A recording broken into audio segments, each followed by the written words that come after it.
Now environmental art and a new arts project in Luton in Folio.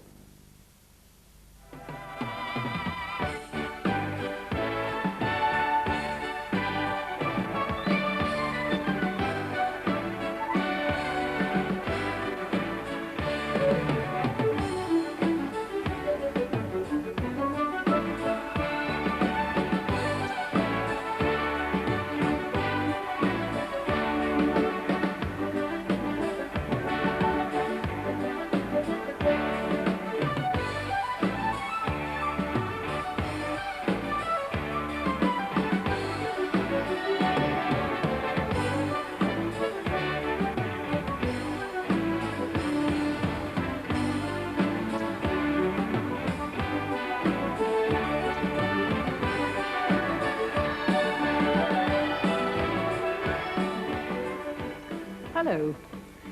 Community arts come in many guises, though the purpose is usually the same. That's to get you at home to join in the arts with no excuses like I can't paint or I can't act. It's done with powerful persuasion from the professionals.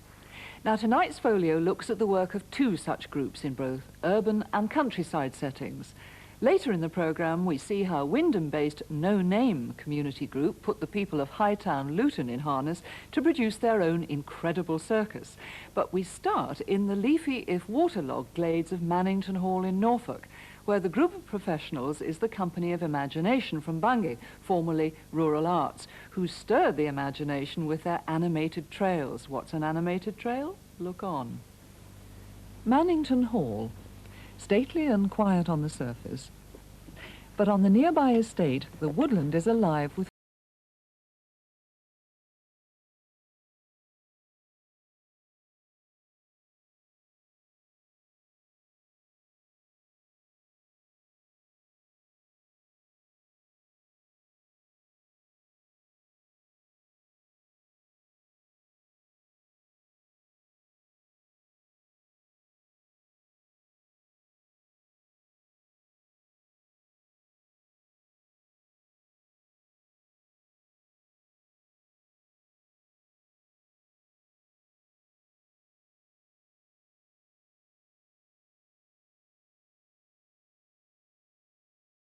artists who use the environment as an outdoor theatre. The Mannington estate extends over 1,200 acres, about 30 of which are preserved as gardens and woodland for the public to enjoy. Rights of way are a contentious issue, but the owner of Mannington Hall, the Honourable Robin Walpole, takes a positive view. Well, the public of right, of course, has the ability to walk on any public footpath. But those public footpaths around here, like many of them in Norfolk, had practically disappeared. So what we have done is we've tried to reorganize them and make them not only passable, but also meaningful as well. In other words, you want to be able to walk around and enjoy yourself and see as wide a variety of things as you can. In fact, there's about 25 miles altogether, which is enough to keep anyone walking for many days. Recreation in the countryside is supported by the Countryside Commission. Dick Sisman explained their regional involvement with this estate. The Commission has 2 or 3 responsibilities with this estate. The first is we're promoting a countryside management project where the estate is managed for conservation and recreation as well as the more traditional farming techniques. A part of that recreation is to promote various activities on the estate where the public can come along and enjoy themselves. The Commission centrally has taken an imaginative, if experimental, step in encouraging artistic development through projects like animated trails. The concept of it, I think, came from observing that a lot of people in the country seem to enjoy going on walks and enjoy going on guided walks and guided trails. And so in order to try and encourage all sorts of different people to come to it, because that's very important to us, we thought we would actually do something which was a familiar activity, a guided walk. Before the public can experience an animated trail, the company start production by exploring the landscape for suitable sites for transformation. They approach the land from a sensory rather than a scientific perspective. We'll choose places for their different kinds of shapes, colours, the textures that are there, but also there's the sort of grey area of the atmosphere that the place conjures up. Well, I think it should come up to that first sycamore and maybe clear the bracken right up to the silver birch over there, around. Right. Just so the whole sort of feeling of being sucked down into the earth is really, it's much clearer. This will be the deer site, and down here by the water will be the first sighting of the group of deer, not the single deer, which is going to be you, Jan, but the group of deer. And the three of you will be kneeling down at the edge of the water, apparently drinking at first. And then as you lift your heads and your arms, you'll actually be holding mirror glasses. So you've actually been looking at yourselves, supposedly in the water, but in the mirror glasses. With so much going on, it might be suggested that far from sharing common ground, this kind of activity and conservation, in fact, have conflicting interests. With planning, this can be avoided. By doing it at this time of year, we're certainly not upsetting anything that matters, either in the woodlands or along the footpaths, and it really doesn't matter, people being in the woods at that particular moment.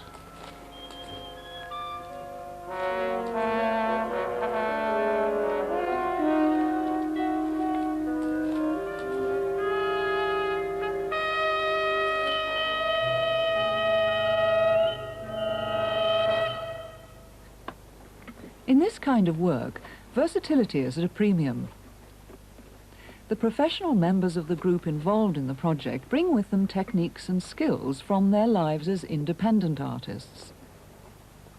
The company consists of Jan Dungy, Maggie Campbell, Helen Crocker, and environmental sculptor Amanda Glover. They describe their particular roles in this corporate event. I'm a sculptor by training, so I have all sorts of various skills in casting, using plaster, do a bit of welding, a bit of forging. And what mostly I do here is really this sort of work, sort of outside landscaping, environmental stuff. I'm working mostly in the theatre department, if you like, which is both the visual side of the theatre, the characters, and the physical skills as well, which is, movement.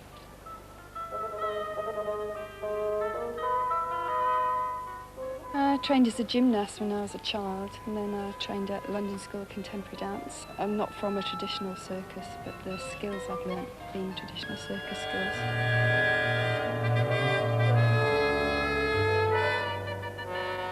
Well, I did sculpture at art school and then worked with television, theatre, so it's just another extension of that, the visual side, to help people to understand how to make things rather than the acting and performing. With a bit of cement on it. Yeah? Yeah, nice. Very becoming.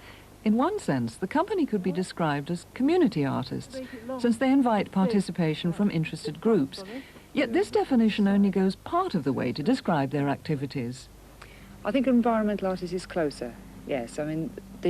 Nationally, environmental artists are traditionally visual artists, and they're working as visual artists in the environment.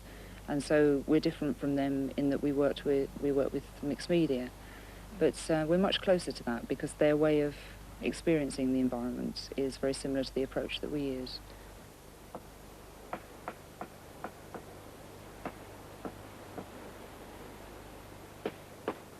This makes the number of rural arts projects organised by the company up to around a dozen. They offer participants professional guidance in painting, costume making and design, sculpture and performance, or even how to wield a hammer. So apart from by reputation, how do they recruit volunteers? Well, we send out a lot of publicity to local groups when we set up the project initially, to contact as many people from varied places as we can. So we do get a lot of people from all sorts of, like little art societies or WY, or just local people who've done a bit of art and are interested to do some more. We had a couple of ladies on the last project who are 83-year-olds. Working in leafy glades has obvious appeal, but the people of all ages had to put up with weather conditions that could dampen any enthusiasm. The great outdoors has its drawbacks.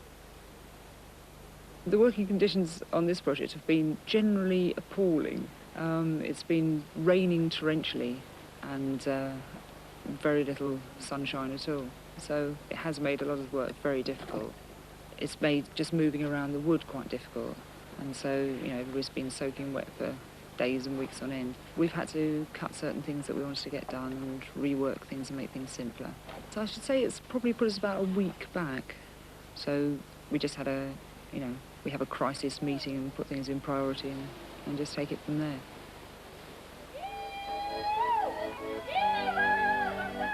Whatever the weather, the show must go on. Mercifully, the rain ceased temporarily as trailblazers equipped with wellies and brollies arrived to experience an animated trail.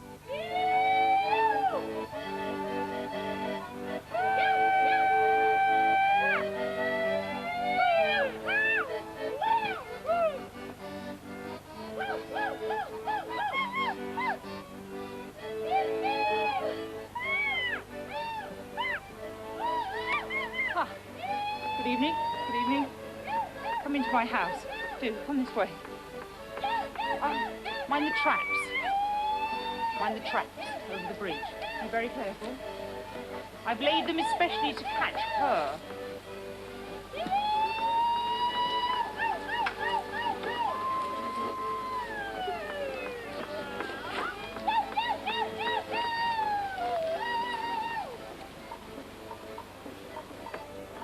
What makes a place ideal is to have a number of different kinds of places along a route. So as different as possible in atmosphere and physical makeup. Just if it's a town or a village, then a shed, a stately home, a farmyard, you know, just very, very different places. Within a wood, we try and find, you know, the most different sorts of atmospheres. Hey dibble dibble, a rhyme or a riddle. The cow's been swimming across the middle of the sky to get to the moon. Take care lest you leave too soon. Take care, take heed, take your heads if you would, for there's trickery afoot in these here woods.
I can't stand the caterpillars, the scaly skin, twinkle tart, bean poked or nosy sniff things.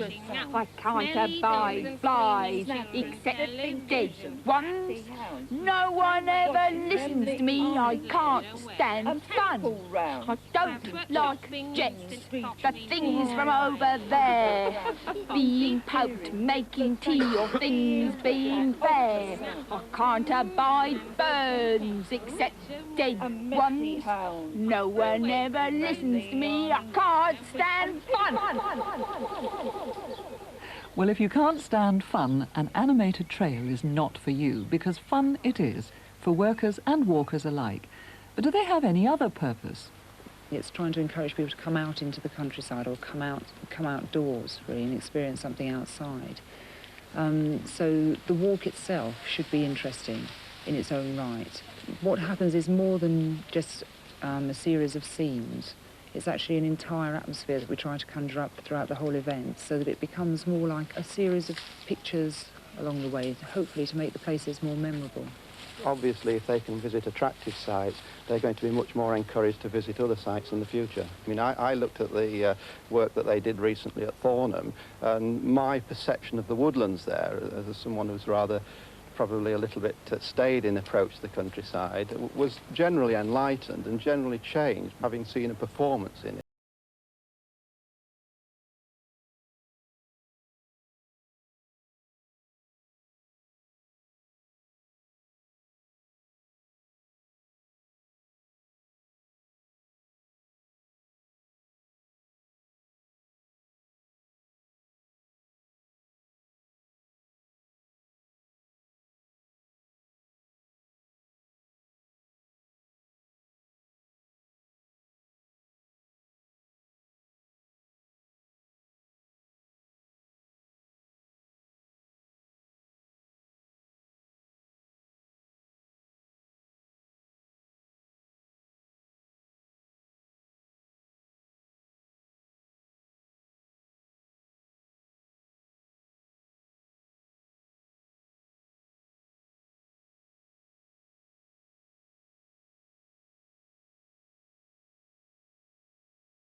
A memorial to last autumn's great gale is among works created by environmentalists restoring a piece of urban countryside in Suffolk. The Company of Imagination, who describe themselves as environmental artists, are transforming 10 acres known as Bonds Meadows at Alton Broad near Lowestoft. The company also specialise in what they call animated trails, donning masks and costumes to perform for people on country walks. Chris Young reports. For years, Bonds Meadows was little more than an overgrown piece of wasteland. But in 2 months, the Company of Imagination, together with school children and helpers, have tamed this piece of urban countryside. This, a shelter for walkers, where it's hoped birds will nest. The project is part of UK 2000, a nationwide environmental clean-up headed by Richard Branson. Pupils from Alton Broad Primary School have decorated wartime tank traps. The concrete sculptures represent different forms of nature.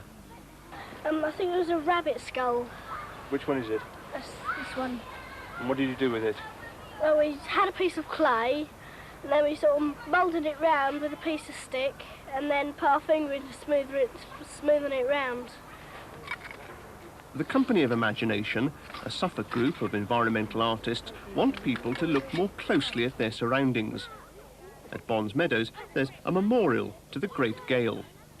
Well, this was all the wood that was around, a lot of hawthorn, black hawthorn, and we put it together to build a structure illustrating what in fact had happened. What is the purpose of the Company of Imagination? It's to really get people looking at the environment, to get them to enjoy it, to use it as a source of inspiration for making things. You dress up sometimes, put on masks and costumes as you did in Norfolk. What was all that about? Well, that's really a sort of development of the work that we're doing here. It's how we work is sort of make up an animated trail, it's called.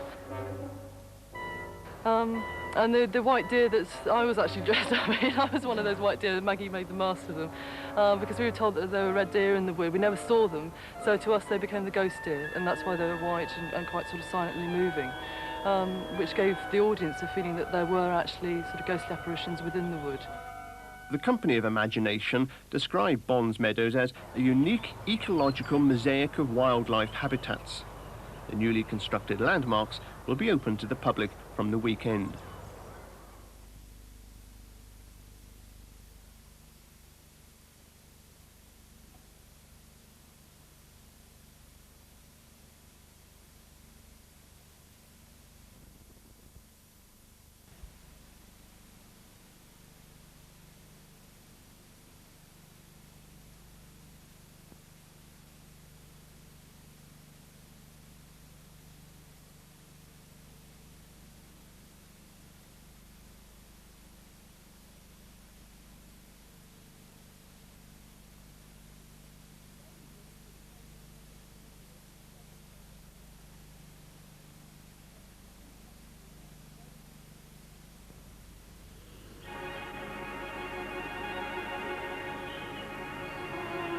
Raiden Wood, 1986.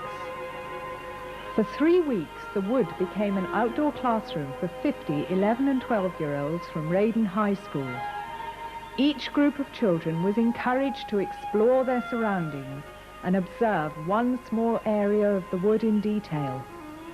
The children expressed their personal and group feelings as characters who captured the atmosphere and conjured up the spirit of each place.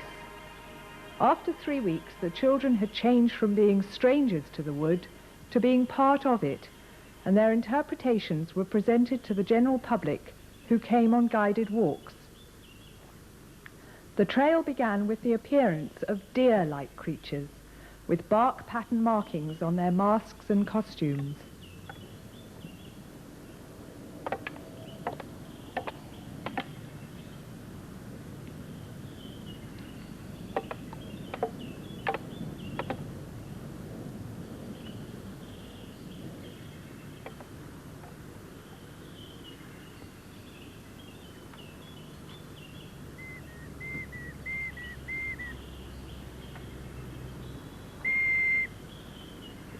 Deeper in the woods, lookouts signal when danger threatens.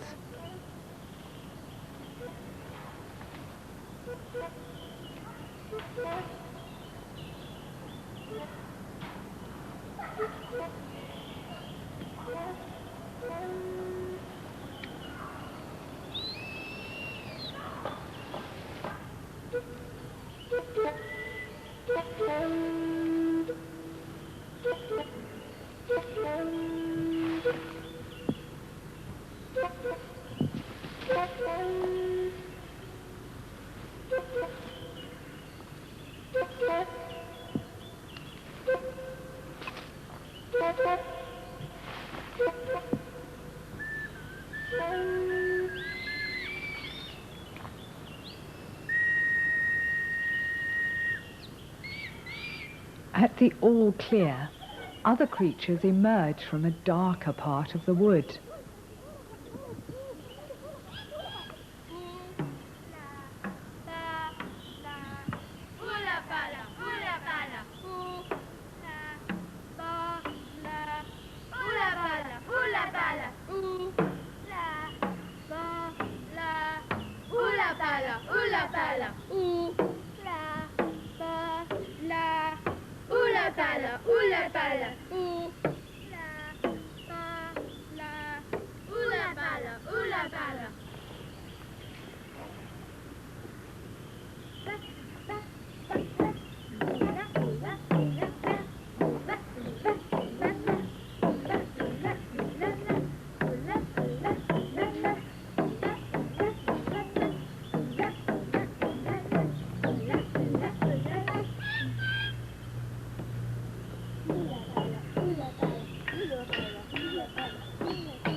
Sound plays an important part in the atmosphere of the wood. The children made ash whistles to draw attention to the importance of an ash tree to their particular area. They also made paper drums, lutes, and used wooden blocks to signal to each other and respond to the sounds that they heard.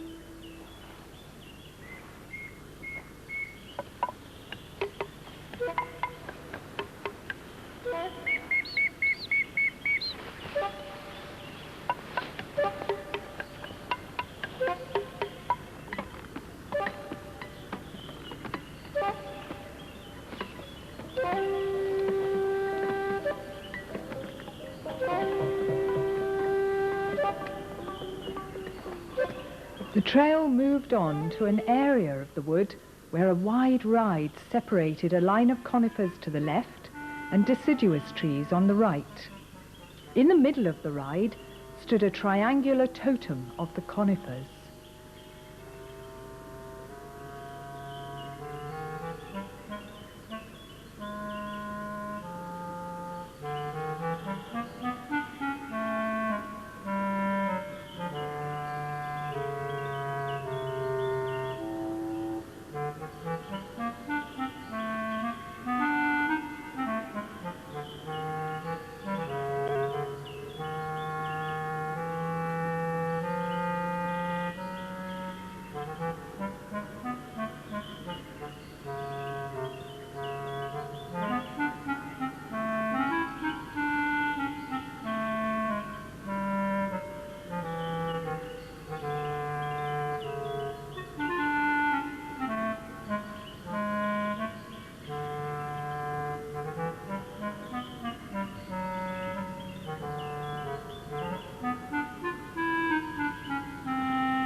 The deciduous trees are inhabited by characters whose shapes are reflections of the trunks of the trees where they live.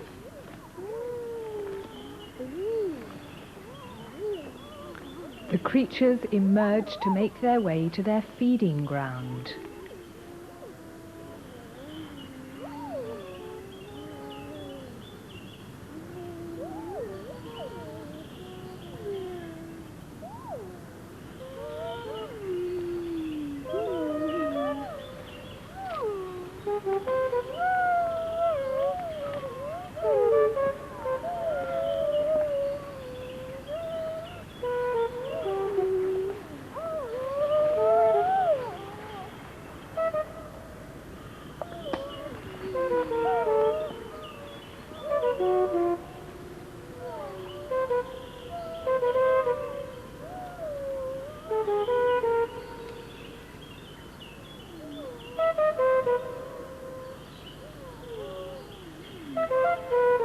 The bowls contain things collected: acorn cups, feathers, catkins, spent cartridges.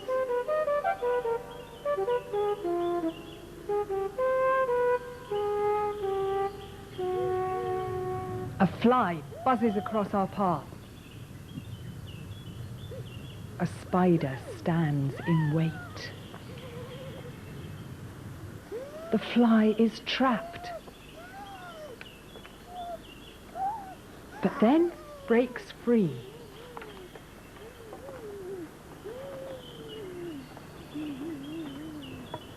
To these two children, the coppiced hornbeam suggested a spider. To others, it was the flickering flame of a fire tree.